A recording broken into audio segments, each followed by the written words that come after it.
Assalamualaikum warahmatullahi wabarakatuh.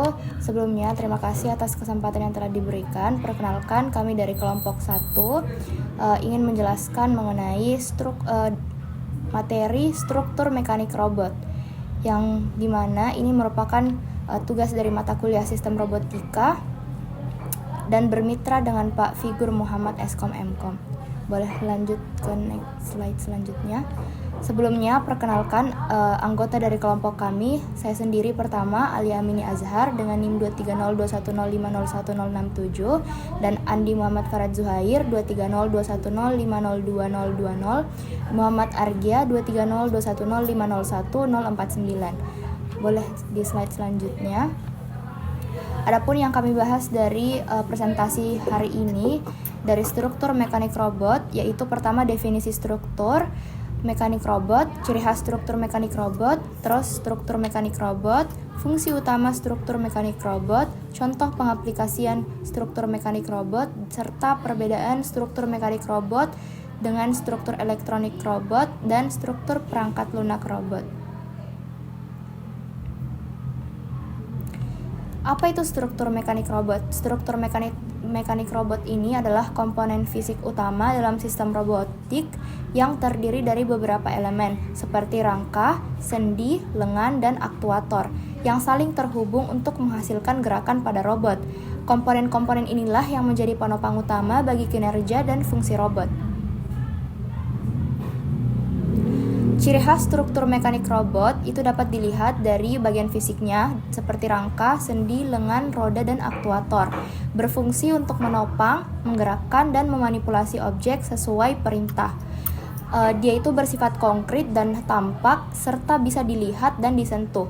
Contoh penerapan dari struktur mekanik robot ini seperti lengan robot industri, kaki robot humanoid, chassis robot mobility. Baik, adapun struktur mekanik robot. Jadi, tujuan struktur mekanik robot adalah membentuk sistem yang mampu melakukan gerakan terkontrol. Struktur mekanik robot sendiri terdiri dari chassis. Chassis adalah rangka utama yang menjadi dasar atau tubuh pada robot. Fungsinya untuk penopang agar seluruh komponen seperti link, join, aktuator, dan end effector terpasang dengan kokoh. Lalu yang kedua ada link atau batang hubung. Link atau batang hubung ini adalah bagian kaku yang menghubungkan sendi. Fungsinya sebagai tulang pada robot. Dan yang ketiga ada join atau sendi. Join ini adalah komponen mekanik yang menghubungkan dua link dan memungkinkan pergerakan relatif di antara keduanya. Selanjutnya ada aktuator. Aktuator adalah komponen yang menggerakkan bagian-bagian robot. Fungsi utama aktuator adalah untuk menghasilkan gerakan dan memberikan kontrol tinggi pada robot. Dan terakhir ada end effector. End effector ini adalah perangkat yang dipasang pada ujung lengan robot.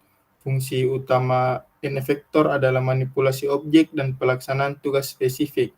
Seperti terlihat pada gambar, end effector itu ada contohnya end effector capit.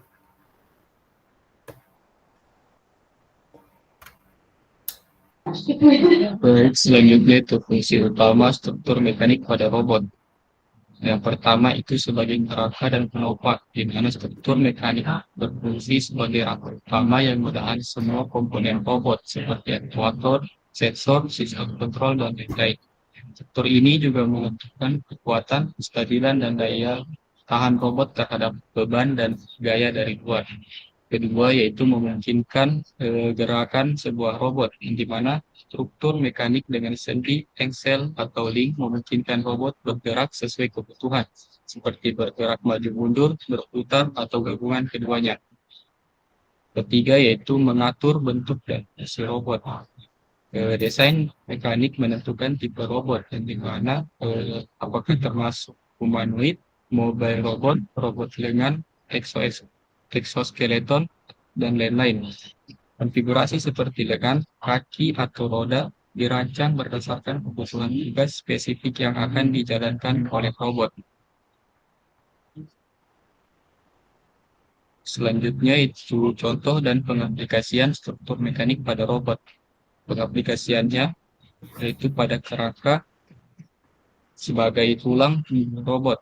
Selanjutnya itu lengan robot di mana terdiri dari link dan join. Yang di mana lengan robot ini meniru lengan manusia untuk melakukan link and place. Selanjutnya itu sendi dan engsel, di mana sendi dan engsel ini menjadi titik putar untuk translasi yang memungkinkan gerakan sebuah robot, di mana robot bisa berupa adhesion joint atau prismatic joint.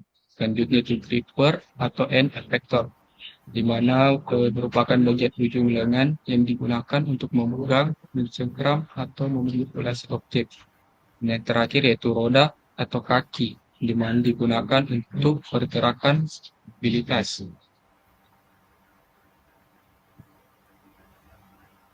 Baik, pada gambar ini dapat dilihat contoh pengaplikasian sistem mekanik pada robot. Yang pertama yaitu pada robot ARC 4 dok, yang dimana memiliki struktur mekanik berupa rangka dengan 4 sendi yang digerakkan oleh motor stepper. Yang dimana struktur ini memungkinkan robot melakukan tugas pemindahan barang dengan efektif dan presisi.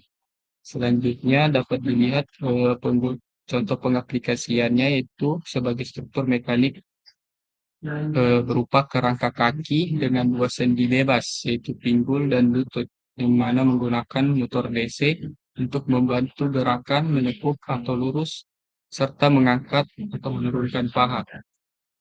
Fungsi mekanik pada robot ini yaitu menopang tubuh pasien, mentransmisikan torsi dari motor ke sendi lutut, dan memfasilitasi latihan range of motion untuk pasien stroke. Perbedaan struktur mekanik robot dengan struktur elektronik dan perangkat lunak robot. Struktur mekanik, ia bertanggung jawab untuk gerakan fisik robot dan interaksi dengan lingkungan. Kalau struktur elektronik, dia menyediakan kontrol dan komunikasi antar komponen robot, termasuk sistem penggerak dan sensor. Sedangkan perangkat lunak, tugasnya ini mengatur logika kontrol, perencanaan gerakan, dan pengambilan keputusan untuk menyelesaikan tugas robot. Ini adalah referensi yang kami gunakan untuk menyusun PowerPoint kami. Sekian dari presentasi kelompok kami, kurang dan lebihnya mohon dimaafkan. Wassalamualaikum warahmatullahi wabarakatuh.